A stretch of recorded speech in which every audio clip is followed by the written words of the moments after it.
Hello everyone and welcome back to the Rachelle Anne Miller YouTube channel. Today's card is a Christmas card featuring the Penguin and Snowman Santa Snowman digital stamp from Rachelle Anne Miller.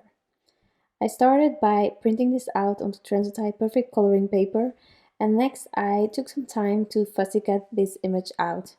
It really took me a long time because I'm not a real fussy cutter. I don't really love doing it, but I do love a nice white border around my images whenever I don't make a one-layered card.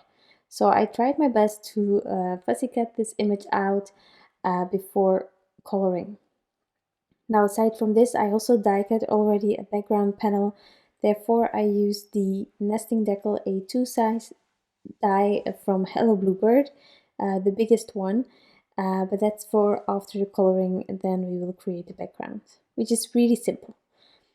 Now for the coloring, I'm using my Copic markers, and the combinations can be found in the description box down below, as well as on my blog post, where you can find for each part of the coloring which combinations I am using. So for the penguin, the snowman, the squirrel, red, yellow, and the antlers, everything is listed.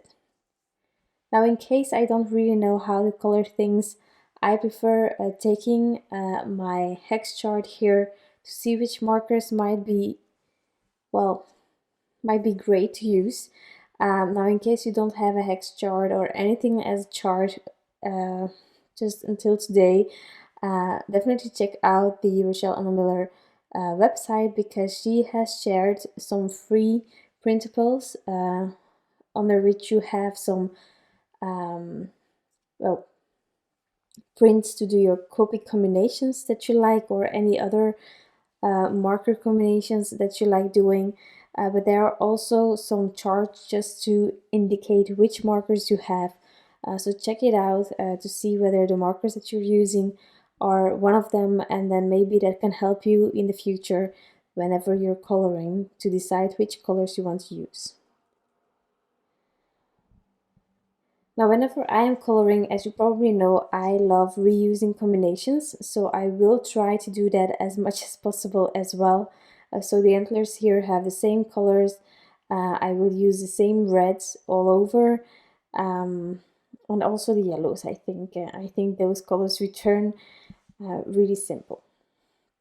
Now for the shadowing, I actually decided today to add some shadowing on the bottom each time of each image. So you can see that on the back, on the penguin I already did so. The snowman there, also the bottom of the face is getting a tiny bit of shadowing, really simple. And then the reds, as you can see here,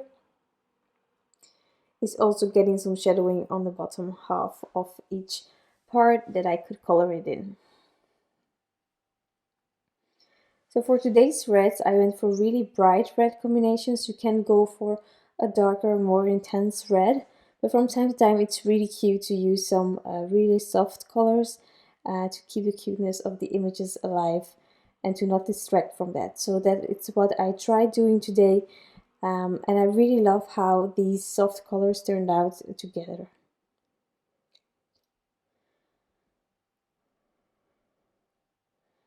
Also for the coloring, for me personally, I find it really easy to get a nice blend whenever I have at least 2 layers, but if I need to, I can add more. I just always take into account that some of the papers can get oversaturated, or whenever you're just ink blending heavily with your markers, it can be oversaturated. So I'm just keeping that in mind whenever I'm adding more layers, so that nothing like bleeding will start to happen on my images. And from time to time, of course, I go outside the lines. I just use a colorless blender to fix those tiny mistakes and push back those colors that weren't intended where they went. So that marker really is a lifesaver in my opinion. So if you don't have a colorless blender, I highly recommend it. It is a game changer. So here just adding my second layer just to deepen a bit of my coloring as well, and to get that nice blend. And then I must admit that the coloring is almost done. I always notice whenever I'm doing voiceovers which parts of the coloring I wasn't sure about. So in this case, the yellow element, but also whether I was going to add another color onto the head of the penguin. In the end, I ended up using the same red because it's a safe choice to reuse combinations. It always works because you already used it. So that's what I ended up going for in the end as well. So that is the coloring. Now for the background, as I said, I already die cut a panel with the Nesting Decal A2 die from Hello Bluebird, and I'm just using some distress inks to get a nice sky on there. Now I really love using cracked pistachio. I also love just ink blending from the top towards the bottom and just let it fade into the white whenever I'm using snowman in my images, or just create a Christmas card and I want it to be bright. Then the cracked pistachio really is great.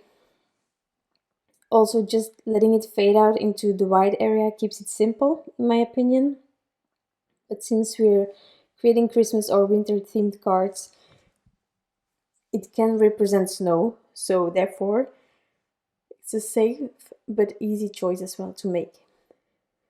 Now, to give it a bit more interest, I decided to do some flicking with some darker distress inks to give it a tiny bit more color. So I added some Lucky Clover to the background by splattering it over it, and then I also decided to use some white gouache to get that snowy effect. I ended up adding it to my background, but also to my image, which I first forgot. And you can completely decide yourself whether you just want to have snow in the background and then add the images on top without any splatters on them. It's something that I did kind of a lot in the past, so that they would stand out and so that no eyes were covered by the splattering. But I sort of took a leap at a specific point, and I really love it when the images also have those snowy patterns on them. So I just turned them, laid them aside, and started splattering on the images as well. Now with that being done, I just need to assemble and add a sentiment. So for the sentiment, I contemplated and I ended up using the Christmas words number 1 from Hello Bluebird. There we have the fa la la in it, and it just is perfect. Also with the spacing of all of the images here, the F is a bit longer, and so you have just the perfect outline there. So I went for that. I added the background panel onto my card base with some adhesive roller. I'm going to add the images with some foam squares. I added kind of a lot. That's just what I do. I really prefer adding tons of foam squares in the back so that while mailing it, it isn't going to get ruined by the amount of letters that are mailed.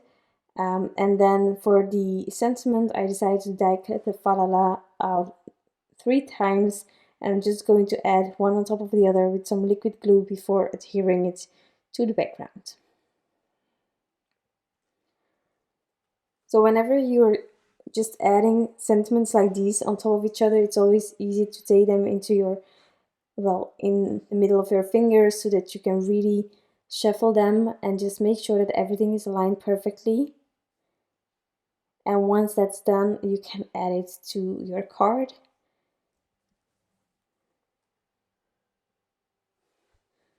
And then the card is almost finished. I'm just going to add a tiny detail on top, just something fun. But first is sentiment, and as you can see here, the F is just, I think it works perfectly with this image because it fills up the empty area that you have on the left side. And then I ended up using one pom-pom. I have no clue how to say it in English, but maybe it's the same. So a pom-pom here on top of the head of the Santa, the Santa Snowman. You can also add it all around in the background to represent snow some more if you want to, but I ended up just adding it to this head. And that is my card for today. A really simple Christmas card, but so adorable, with the penguin and snowman, a Santa Snowman from Rachelle Anne Miller. I hope that you enjoyed this video and of course that you liked the end result. that it inspires you in any way. Thank you so much for being here, and I wish you all an incredible day. Bye!